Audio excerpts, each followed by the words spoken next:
Welcome back to the Gateway Center Arena in Atlanta, Georgia. Dallas has gone a bit cold from the floor over their last few possessions. Atlanta, on the other side, has hit 8 of their last 9, and you can keep it counting. And you can tell what Atlanta's doing. They're keeping their foot on the pedal. They're saying, listen, we're not letting up at all in this one. If you're down bleeding, we got to keep pushing the pedal to the metal. Up as many as 15 in this game. Seagrass didn't like the look. Ty Harris adjusts, had plenty of time in the corner, just short on the attempt.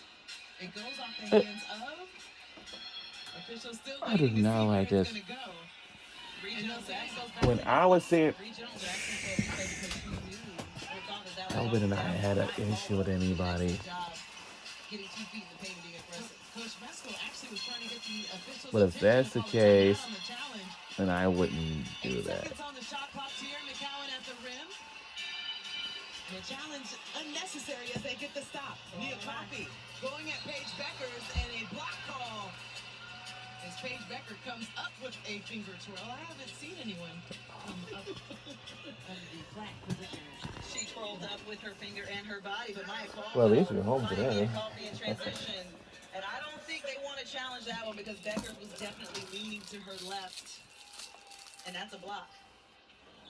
But I love the intention from Atlanta. I keep saying it over and over again. Intentionality with getting 2 feet in the paint and remaining aggressive. Carl Smesco telling us Nia Coffey knocks down that free throw. That they want the longer sustained periods of good play. And when you see that, you're going to see this team become that championship caliber team that he thinks they can be by the end of the season. Nia Coffey has one more. She is now on the board with 2 points. And Atlanta in the bonus the rest of the way here in the third quarter. Dijonay had to reach up to get that one. Rolls off the rim to the right. Nia Coffey blocks that to Peachtree Street. Carl Smesco just loves how Nia Coffey defends, how she rebounds, how she stretches the floor. Like that? Just like that. See, we can jinx it both ways. Nia Coffey with the last 5 points for Atlanta as we're under the 3-minute mark here in the third. This is the biggest lead for Atlanta, up 20. Maya Caldwell. Bounce pass, beautiful find underneath to Tierra McCowan.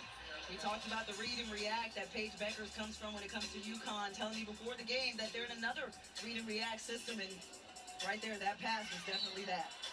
Paige Beckers tried to reach in on Nia Coffey. She'll pick up her third. But this is the defensive offense that we're talking about when it comes to Nia Coffey. She blocks it right here. We know she can do that. But now starts the transition game, defense to offense. She runs the floor. And Atlanta Dream just unselfish. They find the hot hand and reward the defender. And that's worked out for them twice so far in this game. And I love that you brought that up, too, because in post-game against Indiana as well as pre-game, Coach Smesco said, we have an offense and a team that is very balanced. We have to make sure that we understand how we have to get it to the hot hand, not necessarily the leading scorer of the team, but whoever's feeling it and has the advantage in this particular game. They've got so many threats. Everyone on this team has been, or most of the players on this team has been somebody who's led their team, the go-to player. Now, how do you watch, or how do you incorporate those people into schemes, especially at the end of the game? Atlanta trying to get back to 500 on the season. They dropped their first game against Washington, their last one against Indiana. So a loose ball foul will go against Nia Coffey. Just her first foul. She'll have a sub come in. Now it's Hillman. Carl Smesco told us that we'd see a lot of bodies because, as you mentioned, those 3 games in 5 days, that's a lot on your body. Oh, and how about another one tomorrow, Tad? Oh, Want to do this again tomorrow? I do. Enrique finally finds the bottom of the net. Her first field goal of today. She's 1 for 4. Our job isn't as hard as theirs, I will say that. No, not at all. Not by a long shot. I struggle on the Stairmaster. Maddie Seagrass leaked out, gets another 2. All right, here's where Atlanta has to value possessions. Dallas is feeling a little bit good. Enrique hit a shot. They got a steal to a layup. Brittany Griner feeling Wow.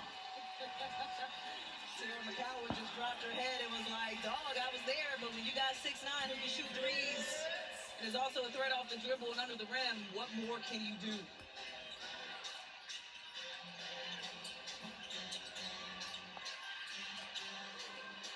Oh! Underneath for the rebound. As we go back to Brittany Griner's three. She told us in the offseason this is something she worked on, did a nice little hezzy or ball fake to the right, got McCallum looking that way, and then just lit it up. Telling us she wants to be able to stretch the floor, knows she's getting older, can still make an impact down low as we have already seen in this game, 15 points. But she can also spread you out. Okay. We saw her knock down a couple of threes in the preseason. That's just her first of this regular season. She was 0 for 4 before that one. Tierra found the ball, gets it back, decided to pull this one out. Ty Harris tried to send it on the inside. What are we looking at? But you know what? They got a little laugh about it because if you're Coach Smesco and you're this team, you'll take that. Because they were on their defensive assignments. The ball just didn't have a lucky bounce. But the momentum shift is still in the Dream's favor. 8 seconds on the shot clock for Dallas. A misstep. Mike Caldwell actually fell and Enrique able to draw the foul. And Wale a little frustrated.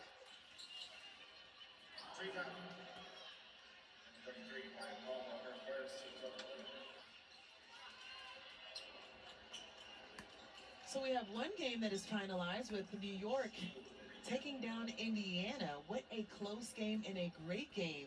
Gotta make sure we put that on the loop to watch that one back. Jonquel Jones continues on a great season, but they have so many different weapons on that roster. The defending champs. Stewie. Keep going. Stewie. Everybody. And now Natasha Cloud, who's been phenomenal. The reigning Finals MVP and Jonquel Jones continuing to be a tear in this season. Enrique split the free throws. She now has 3. We're in our final minute of the third quarter. Shatori, long 2, count it. Gets to go. Ryan Howard draws the double team, takes it with her.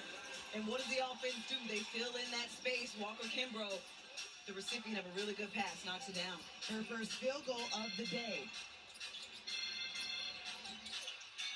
A little South Carolina against South Carolina. I feel like we're going to say that a lot throughout the W in coming years. Gray. Yes. 3. Sustained periods of excellence. We'll be rooting for Atlanta Dream today, you know. We've seen them offensively do that the last possessions coming down, and we've seen them turn their defense into offense. 12 seconds Under a minute ago, shot clock turned off. It doesn't matter. We're in lead by 20. Going against 6'9". Pulls up. That's the Enrique we've grown accustomed to. Now in lead by 18. And let's say, oh. That will do it for the third quarter with Atlanta shooting close to 50% from the field.